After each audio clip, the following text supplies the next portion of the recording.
Welcome to Kokoro Conversations. My name's Alex Lang. And I'm Rebekah Anderson. And if you watched our Kokoro series, and Rebekah was really instrumental in helping me bring that to life, what we noticed was that probably one of the best segments that we had was when we actually sat in the kitchen and did interviews with people. And over time, we kind of came to a decision that really what we wanted to do is we felt a lot of the conversations we had together after filming a lot of the Kokoro series, there was really interesting material that came out of it. And so we talked about the possibility of getting together and just having conversations around those topics and themes. And so what this whole series is really just us talking through some of these ideas. And we're interested in what you have to say. So after we've posted these, we hope that you'll tell us a little bit about what you're thinking, write some ideas in the comments. But we're going to take some of the themes that we addressed in the series, some that we're thinking about going forward, and we're going to just discuss those with each other. And we hope that you might find it to be interesting and instructive to your way of life, because something that's really important with Kokoro, one of the reasons why we created it, is because we feel that a really critical aspect of life is being intentional about how you live. Yeah. I mean, that's super huge to kind of our way of thinking about things. And so intentional living requires kind of really thinking through why you do something, why it's important to you. And for us, that's a big part of a lot of our conversations are kind of like thinking through why we want to do things the way that we do them. So each topic is going to kind of get towards that idea. And for our first topic of our first Kokoro conversations, we want to talk about the idea of friendship, which is, I think, an interesting idea because I think for most of us, and I don't know if you'd agree, when you're young, you just kind of fall into friendships, right? Like that. Yeah. That's like a big part of like how friendship works. There's no like criteria. There's no like, it's like you're just in the same proximity and you like the same whatever, or you just click for whatever reason, right? But as you get older, friendships, I think they have a different tenor to them. Absolutely. Right? So I think the first thing that we need to kind of, if we're going to dive in and really kind of get into like what friendship looks like in adulthood, I'm interested to know what are some of the qualities and characteristics that you look for in a good friend. So I'll start letting you kind of lay that out, and I think it could be interesting for us. Yeah, absolutely. And I'm curious to know too, like where we differ or if we're like pretty similar in what is important to us in a friend. And I think that one of the joys of adulthood is learning that you get to make choices in who you're friends with. It's not just like, who did I get seated next to in math class? Right. Or like, who lives close enough to me that we ride the bus together every day? I sort of found myself like in proximity to people. I wanted friends, and so I would accept a lot of the friendships that were around me and not really be all that intentional about them. What I've learned over time is that there are a couple of things that are very important to me. I think one of them that I've learned with time is that mutuality is really important to me. I'm a person. So what does that mean, mutuality? Yeah, I mean, I'm a person who tends to be very generous in terms of my friendships. I want to show up for you. I want to show you that I care about you. And sadly, like one of the things I found a lot in my friendships when I was growing up it was a lot of like feeling quite taken advantage of. I'd be talking with a friend about whatever was going on in their life and would be super curious, super invested, wanted to know how they were doing. And then they would like spend their 4 or 5 hours sometimes telling me about things. And I'd be like, okay. And they wouldn't ask me anything. And it's not that I necessarily need a lot of that, but it started to really show me that we had different priorities. So a mutual investment in the other person. So it's like reciprocity, right? Like, so it sounds like, and I think this is true for a lot of people, right? Like with reciprocity, it's like, if I'm going to give you time and I'm going to listen to you, right? I think that the polite thing to do, right, would at least be to show some interest and to be like, but I do think, why do you think you fell into the one-sidedness? Because I don't think that's uncommon. I think that a lot of friendships end up being one-sided to one way or another. So like, why did you think you fell into that early on anyway? Yeah, I feel like the answer to that is kind of deep. So going deep on this first episode, but to be honest, like I was kind of a lonely kid in a lot of ways. I grew up, I had an older sister and a younger brother, and we lived on a street that was sort of, we had other houses around us, but we didn't live in like a neighborhood. We lived also on top of not living in like a neighborhood where it's easy to access other neighbors. We lived on a very dangerous road. So it's not like we could just like walk up the street, knock on the door of somebody who had kids our age and find somebody to hang out with. It was really like us in this house. It was just my siblings. If they had friends, sometimes I could be friends with them. But we didn't have that sort of way of growing up where you could just like knock on your neighbor's door and have somebody to play with all day. So you were really like isolated from... A little bit, yeah. Yeah, so you couldn't just go out and find people. So if I'm guessing, anybody who wanted to be your friend was like total plus for you. It definitely was. And the truth was, like, as I got older, I had a lot more opportunities to connect socially with people. I started to do ballet and had friends there, but they were friends, you'd see for an hour a week. And then over time, my training got longer and longer, and I became closer and closer with those people. But I think I was very much a person who just wanted somebody who was a deep friend, somebody to connect with in a really deep way. And I thought that if I could just give enough to another person, that maybe like the right person would come about for me. And sure enough, like I did find friends that there was a real reciprocity with. But I also found myself falling into those situations where I kind of thought I had to earn the love of someone else. And then on top of that, one of the weird kind of enforcing things that came of that was I didn't want anyone to feel like they owed me anything, because I didn't want to feel like I owed them something, but I was always a little bit more willing to give, it felt like, for a while there. And so the gift of kind of being an adult in a lot of ways was realizing like, oh my gosh, if there's not mutuality, if there's not that reciprocal nature to our friendship, number one, I can talk about that with you and talk about a feeling of inequality. But number two, it's not a friendship that I have to keep pouring into.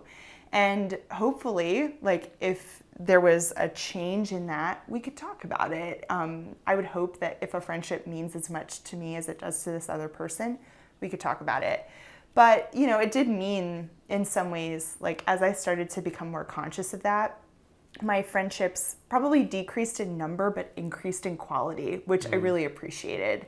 I always came away from those interactions feeling really filled. Well, it's interesting because it's almost like you can see it happen with children as they kind of grow. Like, when kids are young, they have tons of friends. Like if you see the birthday parties of children, right? Usually there's like a bajillion people who come out to it. And then slowly, usually, as they get older, unless they're super social, what'll happen is, that friend group starts to shrink because you are being a little bit more discerning about who you're inviting into your circle. Most people are, I think. So I think it becomes an interesting question. For you, it sounds like, at least early on, people, and I wonder why you think you give out this vibe, but it sounds like people were taking advantage of the kindness that you would show them. And then like just be like, well, that's what Rebekah's there for, right? Like she's doing that. And so it's like, why do you think that people sense that in you? Is it because you think they could tell that you were like lonely or desperate for like connection and friendship? Why do you think that happened?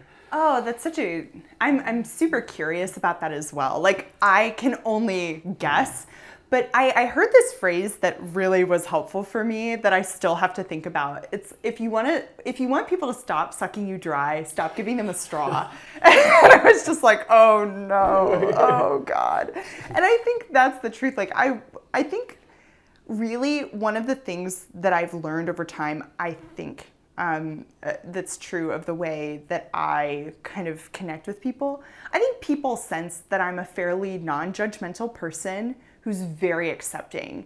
And I consider that really to be a strength of mine. I like that I can get along really well with lots of different kinds of people. And I'm not a kind of person who's going to ask you to change who you are. Mm-hmm. I'm just a firm believer in like, you are who you are, and you have to embrace that.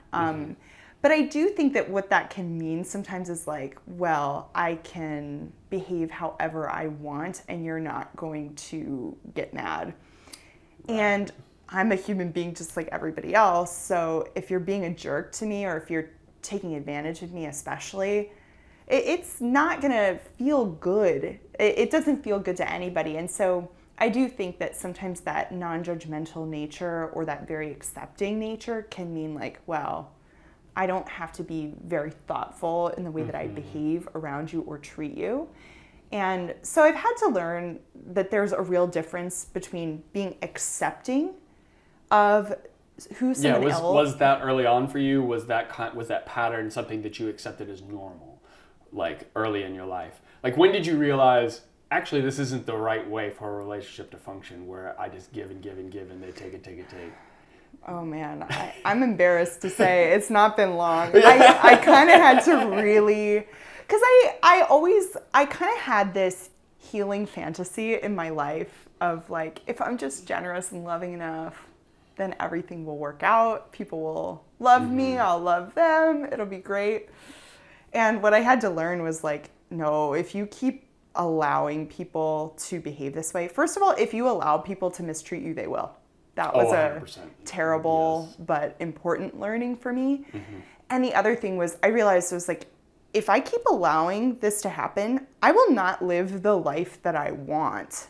I don't want a life where I'm constantly exhausted and frustrated and feeling taken advantage of. I don't want a life where my relationships are unequal, or where one person absorbs all of my attention. And so the other mantra that came from that I tell myself all the time is, it is unacceptable to accept unacceptable behavior. And of course, as difficult as that is to like say, because it's a wordy thing, it's very helpful, because it's allowed me to shift from, I want to accept people for who they are, which is a great thing, to I want to accept behavior that's inappropriate and that will cause this person continued harm in their pattern of relationships. So, but I'm curious too. I mean, first of all, you and I are a little bit different in terms of the fact I tend to be more of a people pleaser type than you.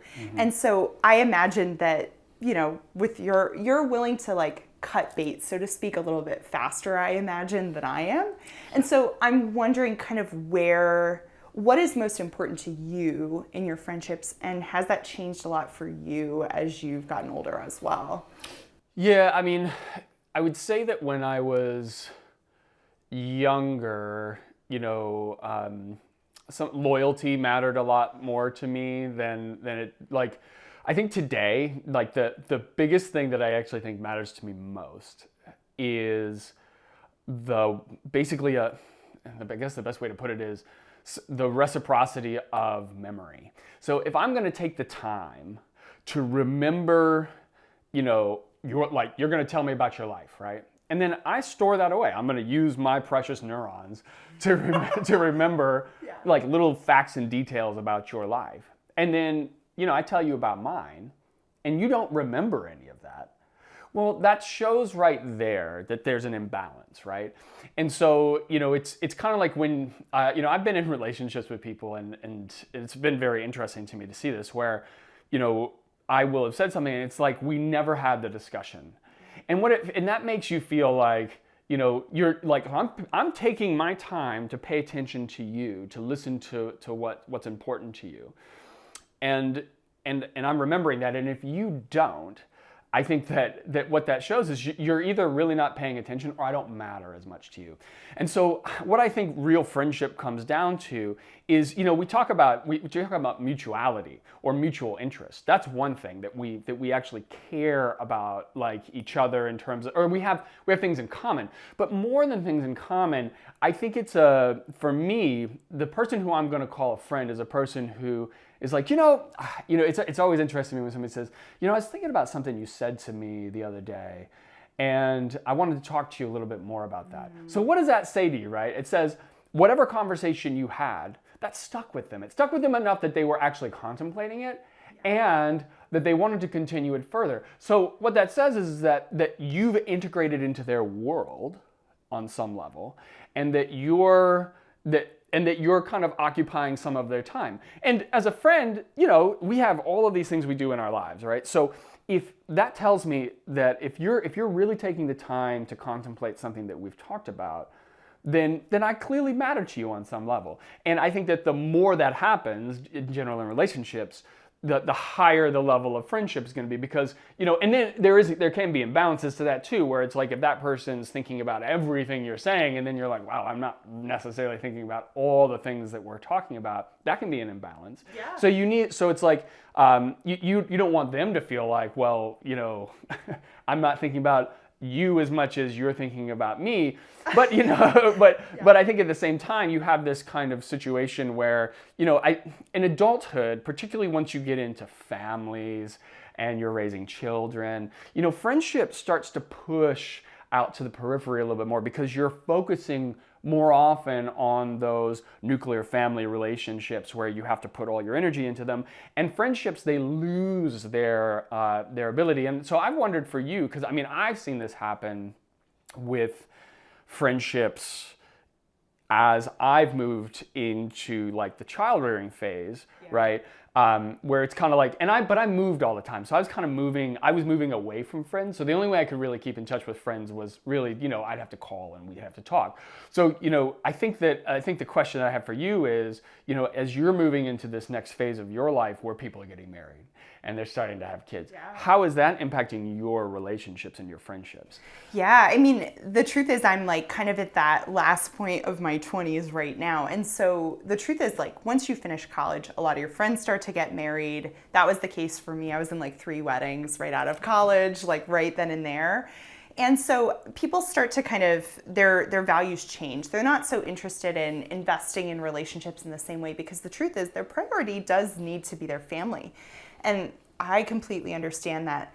I think that where I'm at right now, this is so often the case where like the phase of your life sometimes really does determine, number one, who you're around. Just like when you're in school, like who you get mandatorily seated next to determines sometimes how much of a friend you get to be with somebody. And I think really like life stage does tend to have some bearing on the depth of friendship. So like my closest friend is somebody who, she lives far away, but and she's dating somebody and has been for a long time. So, and she's got a dog. Like, it's not like she has 0 responsibilities, and she has a really important job also. But she's somebody who does, I think, have she has a bit more energy and time than somebody who's, like you, taking care of kids and pouring into a spouse and pouring into all these other things in life. And so I think the truth is it's easiest in some ways for me to be friends with people who are in a similar life stage. Single, not married. I have a lot of space in my life for friendships, for hobbies that open the door to friendships.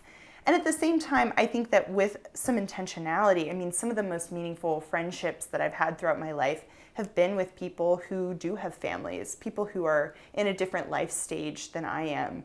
We tend to learn a lot from each other, I find, in those kind of moments. It just in the fact that being a person who's at my age, who's friends with somebody older, I've had a different way of being brought up. I've had different values and experiences that somebody later in life can still learn from in some way. And the same is true both ways. Mm-hmm. I can remember like some of the most meaningful conversations around this tendency that friends observed where I was just giving and giving and giving.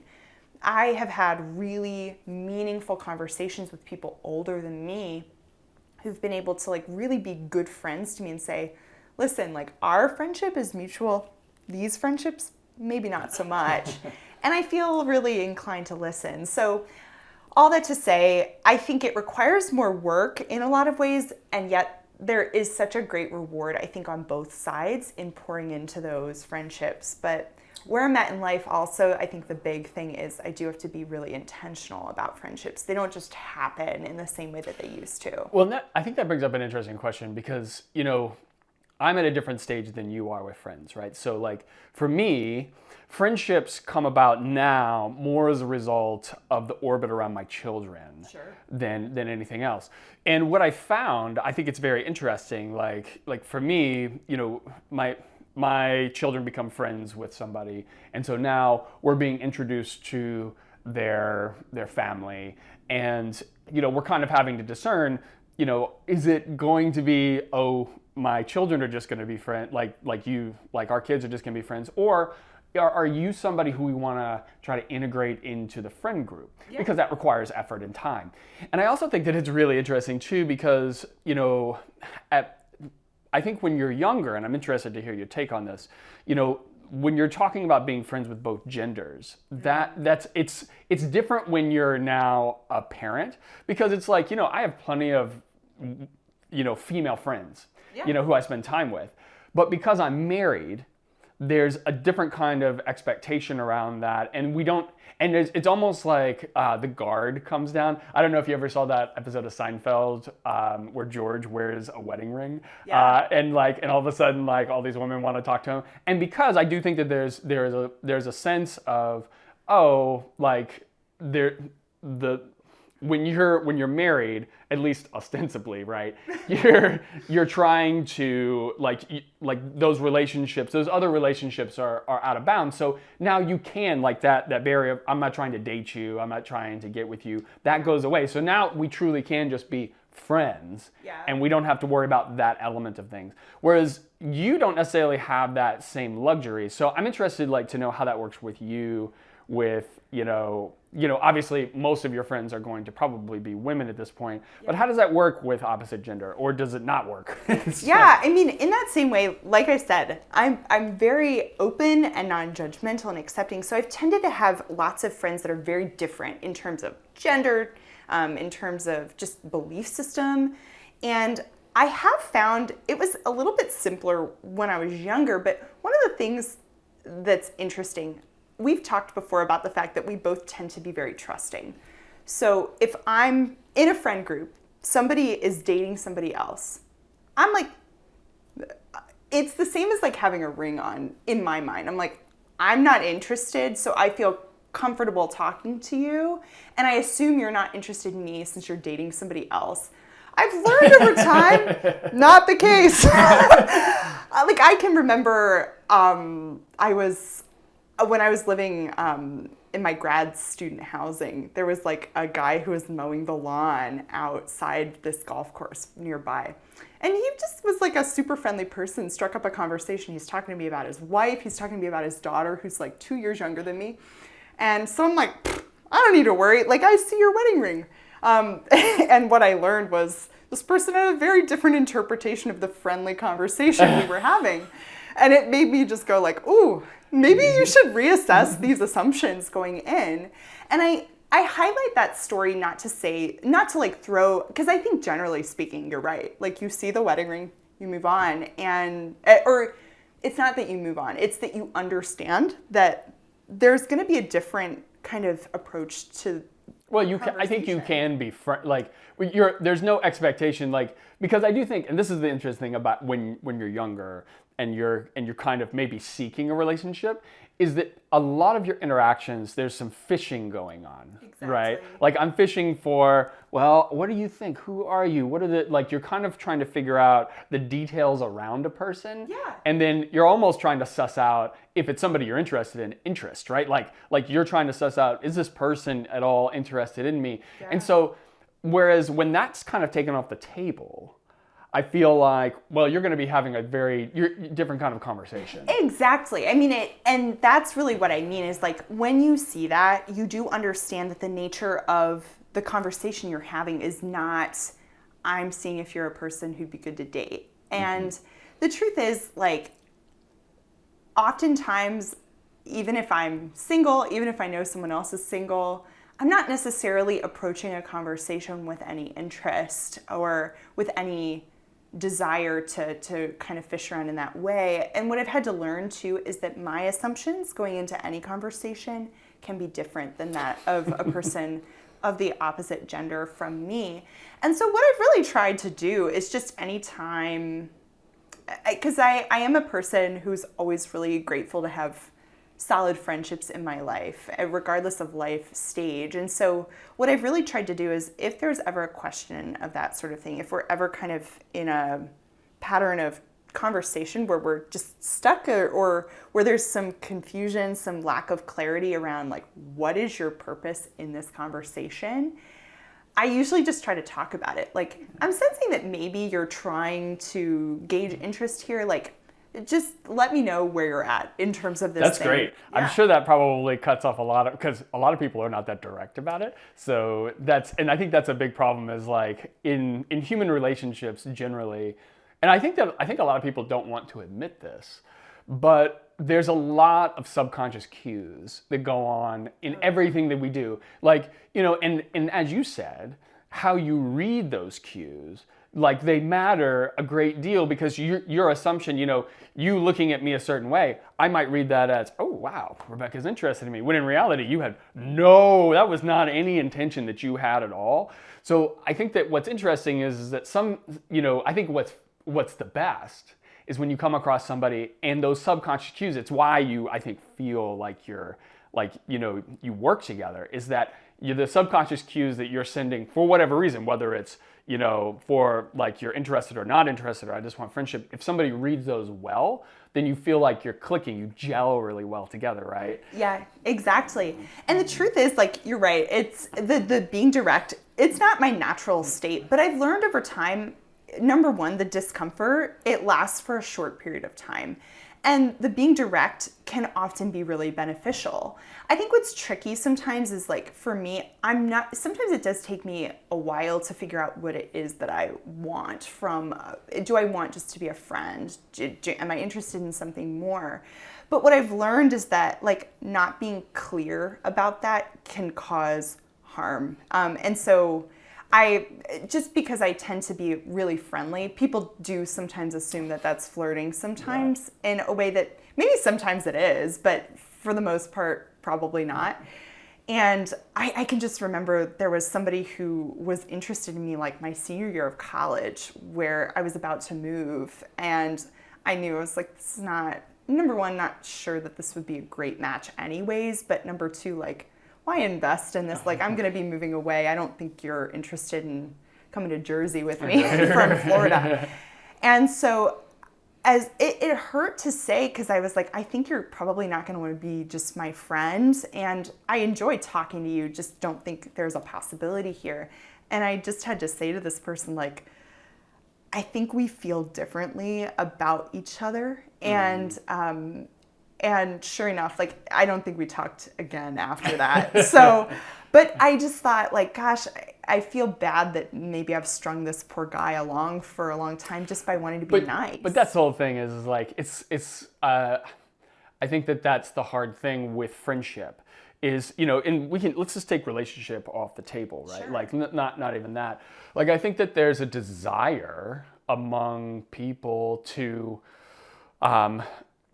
I think that when somebody, and this gets at kind of another quality that I look for, is kindness, right? Yeah. And I think that what's fascinating is how somebody, I mean, it says something about the state of our world, that when you are overtly kind, and the question I think a lot of people ask is, why are you being kind? What do you, like, you're doing it for some reason, right? Yeah. Like, there's some ulterior motive to that kindness. And as you were talking about, the kindness that you're showing to somebody for that guy, he's reading that as, oh, that's interest. Like, she wouldn't be kind to me if she wasn't interested, right? And I think that's a fascinating kind of reflection on where our society is generally, that if you're being kind, that's only because you think maybe there's a relationship to be had, as opposed to this guy saying to himself, oh, she's just a kind person generally, and maybe this has nothing to do with, her liking me. But I do think a lot of people look at it that way, which is that friendships, in some ways, they always have, and this is true of all relationships, and this is a more economic way of seeing it, which is that there's exchanges that happen. Yeah. Like, some people would say there's no friendship without an exchange of something, right? Yeah. And And I don't know what you think about that. I don't know if you think that that's true or not, where somebody would say, because, if you, and this is maybe a more cynical view, but no relationship comes without some type of give and take. No relationship comes without the investment of something and the giving of something. So how do you feel about that as an idea? Yeah, I think what you're talking about is a lot of what makes me tick. Like, the truth is, I actually showed this to some students I work with. There's this episode of Friends where Phoebe, she finds that there's like money in her bank account, and she ends up like, she's like, I can't deal with this thing that I didn't earn existing, like this $500 that is not mine.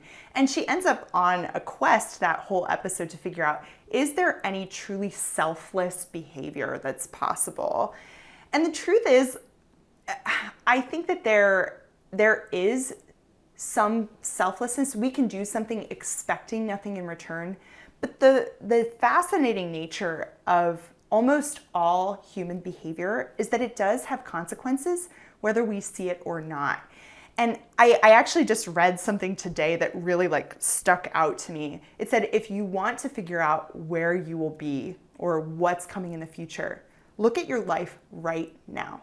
What actions are you engaging in? Like, talk about deliberate living. Like, what choices are you making right now? Because those will determine your future. And so to me, a lot of the truth that I find in my life is that these small acts of kindness tend to have a big impact. And the truth is that I think in part my desire to be kind to people comes from the fact that I grew up around a lot of people that had been very harmed, very young, and they had closed themselves off from being kind. Interesting, yeah. And it made me it made it so that I was deprived of a lot of warmth that I really longed for. And so people's kind actions, they really made a big difference in my life. And it made me say, I want to do the same for other people. And the truth is that sometimes it is nice to have something in return. Like, I think about some people that like took me in when I was in college. They just said, come stay with us. And then when they would go away, I would watch their dog. But I knew that if I couldn't watch their dog, it wasn't going to be the end of our friendship. Our relationship wasn't contingent on me doing something for them. Our relationship was contingent purely on the fact that we both really cared about each other. And of course, one of the things that I did come to find, they wrote me this like beautiful note when I graduated from grad school. And it said, our daughter had just kind of fled the nest, and you filled our lives at a really critical moment. And I had no idea. I mean, I knew that their daughter had just finished college, that she wasn't going to be around, that she'd moved. But I had no idea that for them, I was meeting that need. But at the same time, I think it was just the right time and the right place for me to meet that need. But our relationship wasn't contingent on that. So all that to say, I think the nature of kindness and the nature of really any behavior is that it tends to have a ripple effect. Yeah. And so we can get ourselves stuck in this chicken or egg kind of idea of, did this act of kindness come about as a result of somebody wanting something in return? And I really do try to be a person, generally speaking, that chooses to be kind, wanting nothing in return and for no reason. Because the truth is, sometimes people have nothing to give in return and they still deserve kindness. Well, and this leads us to kind of like the final question that I want to kind of unpack, which is, the question is more around the idea of, if you were going to build your perfect friend, who would they be? But I want to start by kind of saying, because I think this is an interesting thing, for me, one of the most important aspects of a friendship is being able to have really deep conversation. Like if I can't, for me, that's really important to be able to do that, to have deep conversation. So if I can't have that, like if that's not something that you can provide or you're willing to give, and I know that, that's not everybody, then for me, like my ability to engage with you in a long-term kind of friendship is going to be much lower. Yeah. But what's fascinating to me is that like I put that standard out. I say like this is kind of what I want out of a friendship, and when I look at like my mother, it's kind of fascinating because my mother, I remember saying to her at one point about with like my dad, and I was like, I was like, I never really see you and Dad ever have those kind of deeper conversations with each other about these things. And she kind of laughed at me. She goes, "That's not what your dad's for." And I was like, "What? Like, what do you mean that's not what dad's for?" And she goes, "If I want to have a deep conversation, I'm not going to your dad. Like, I have friends. I have other friends for that." And what I realized is that for her, and I think this is true of a lot of people, right? Like different friends hold different kind of values for you. Like they have different roles, literally. So like, if she wants to go have a deep relationship or deep conversation, she would go to this one person because this is the person who's like, she can talk. If she needs somebody who's sympathetic and a listener, she goes to this person. If she wants to go have fun, she hangs out with this person. The relationship with my dad, that to her was that served a certain purpose. That's familial relationships, right? And so, I think this is really interesting in kind of what we deal with in our modern world, which is that because we're so transient, and we move, having that kind of large, she lived in the same town from the time she was born really until the time she died. And a lot of her friends did as well. So when you have that very large social network, you can essentially parse out the types of friends, like she would see it as it's almost like, like literally like roles in a company. Like, you wouldn't hire, you don't hire somebody to do accounting, right, who is just doing communications. Like that's not going to work. Like you have different roles and you play different roles in people. And it's not that she didn't love them any less because they couldn't do the other thing. It's just that she knew that they served different functions. But if you're living in one place, you can have that large network. Absolutely. When you're not, like when you're moving all the time, so you collect friends in different places, right? Yeah. But it becomes hard, I think, to have that friend who, you don't have the same kind of ability to say, oh, I'm just going to pick from these various people who are going to provide these needs for me. So I think what ends up happening is we put a lot of responsibility on the person. It's like, well, if you're going to be my friend, you have to be all these things, which is the same thing like with a relationship, right? Yeah. Because that relationship now, if you're moving, not only does this person have to be the person who you love and the person who you want to spend all your time with, but it has to be kind of your best friend, and they have to encapsulate all of those qualities, which is frankly impossible. Nobody's going to have all of those things. But if you're moving, which is kind of the transience of the world we live in, and you're with this person who's going to go with you, well, absent, you move to a new place, you may not have any friends. This is the only person, and that's a lot riding on that person, right? Yes. Well, it's like it's bringing up so many thoughts of things I've read over the years. Like, I can remember having a friend in college who he was like, I don't need a therapist. That's what my girlfriend is for. Like, so like sometimes like we do put a lot typically on a person that we're in a relationship with, but sometimes on our friends, because the truth is like relying on one person to get all of our needs met, that's a lot on them, and it's impossible. But I've read two major things. The one is that with the decline of religion, as where people turn to ask their big questions, people are now turning usually to romantic relationships and also to friendships to kind of fulfill that deeper need that we have to ask these deeper questions about the universe. And I don't think that's such a bad thing. I do think that the truth is like we ask those deep questions in community, and that's really where we find a lot of our meaning. But it just means that sometimes we do put a lot on one or two people.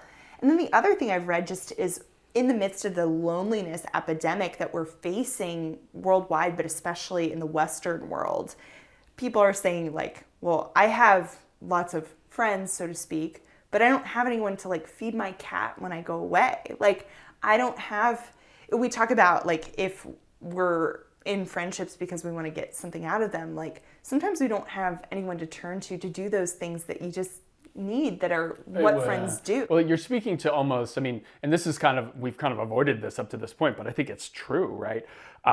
That a true friend is somebody who you trust. Somebody, and I think, not just somebody, and in trust, there's a certain sense of, if I trust you, right, there's a reliance. So, like if somebody can come, like somebody who I trust, I can go to them and I can say, hey, I have this issue, can you help me with it? Which can be as simple as, I'm going on vacation, can you help me with my animals, right?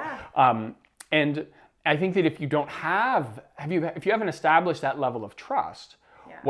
what that means is you're not going to feel comfortable doing that. And I think, to your point, which is that we are in this kind of place where so many people are lonely, that the level of friendship that we're getting to is really a level of more acquaintance, that we're not getting into those deeper friendships. Yeah.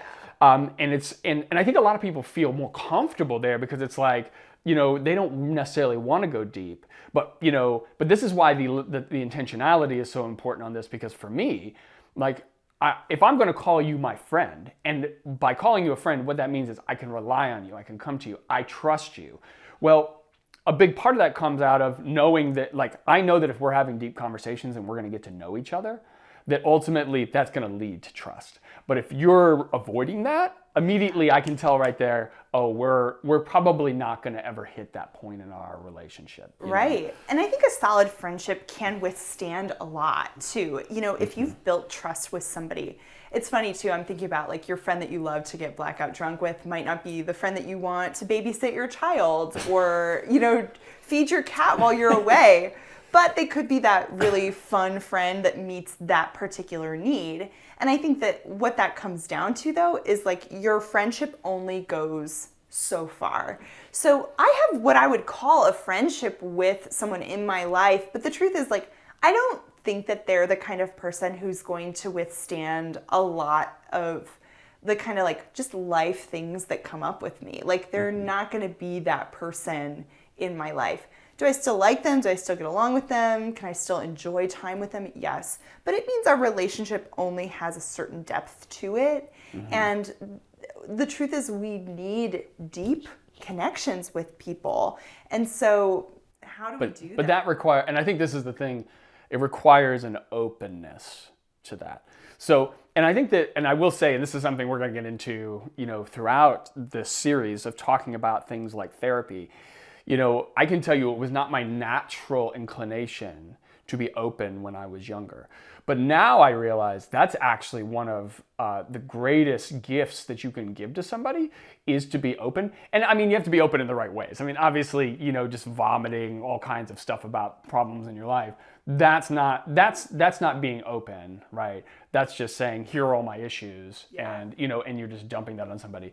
But if you do it in a thoughtful way, where you're like, have you, thinking about problems, or going deep into things that are important to you, and thus you are also willing to say, oh, you do that, and then they go into something that's important to them. You say, oh, well, tell me about that. Particularly, I love when I meet somebody and they talk about something that's important to them, that's intriguing to me, but I've never really thought about it before. And then they kind of tell you, like, this is why this thing is so important to me. And it's like, wow, okay, that's really interesting. I didn't know anything about that. And so again, that's a willingness to learn, a willingness to invest, and a willingness to be open to the idea that, my world, and this is probably one of the biggest issues with friendship these days, is that people are so myopic. People are so kind of closed in on their own thing that they're not really listening for the other person. They just want to be listened to.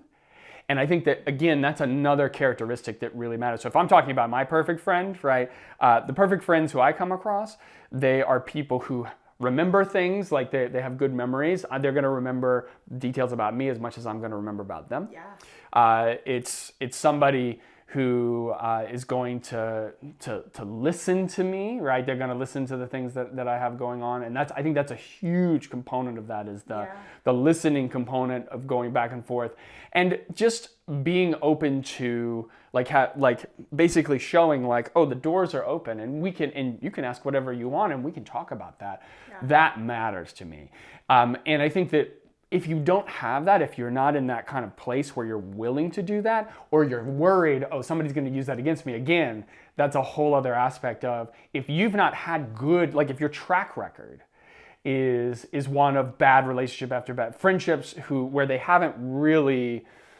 honored the kind of honesty that you've given to them, then ultimately I think that if you've had that track record, you sit there and you say, well, I shouldn't do that because like my history has taught me that this is not a good idea. In fact, things could go really wrong. So I also want to bring that into play, which is that the trust issue for a lot of people, I think, has been broken so much over time that real friendship is hard for them to engage in. Yeah. And they're worried, and understandably so. Yeah. They're worried. But I do think that it's a matter of, like, let's go back to the thing that you said at the beginning, right? So when you were growing up, it was all give, give, give, and nobody ever really took the time to listen to you, right?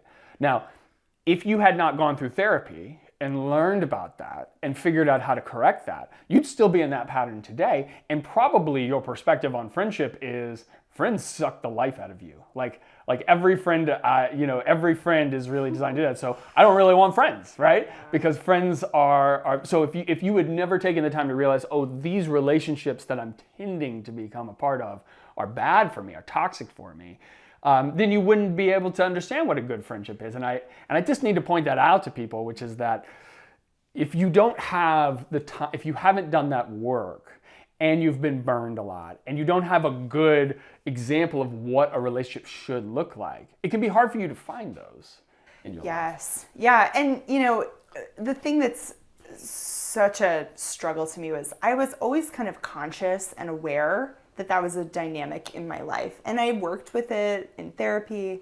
I really tried to be conscious of it.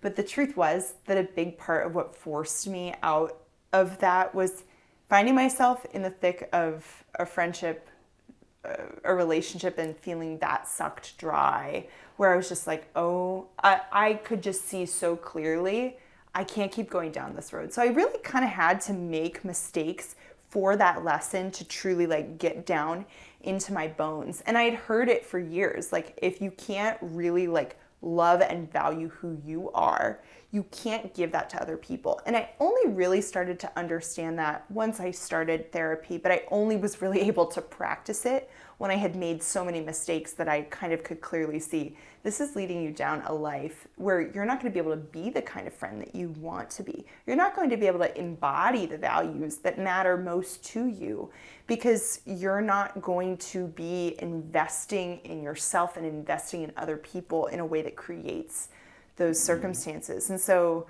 I just had to kind of find myself in that situation and realize that boundaries are necessary to actually get the kind of friendships that you want, because you can't have compassion or generosity without really valuing yourself first. I think that's a good way to end. I like that. I like that. So thank you for listening to our conversation. I hope that it was instructive and it's given you some things to think about. And most importantly, that you look at some intentionality behind kind of how you're living your life, the friendships. I think examining your friendships and asking, are all those friends good for me? Are they all, or should I shed some? Are there some that I need to add? And I think that in asking the question, what would you create to be your perfect friend? There is no perfect friend. It just doesn't exist. No. But as you said, and I think it's a beautiful way to kind of think about it, you can find the person who's going to be the best for you if you know who you are. So I just want to end by saying, take your time to find out who you are, and in finding who you are, that's going to help you find your best friends that are going to really enhance your life and bring out everything that you really need to make life fulfilling and worthwhile. So we look forward to talking to you next time, and we'll see you next week for another Kokoro Conversations. Bye.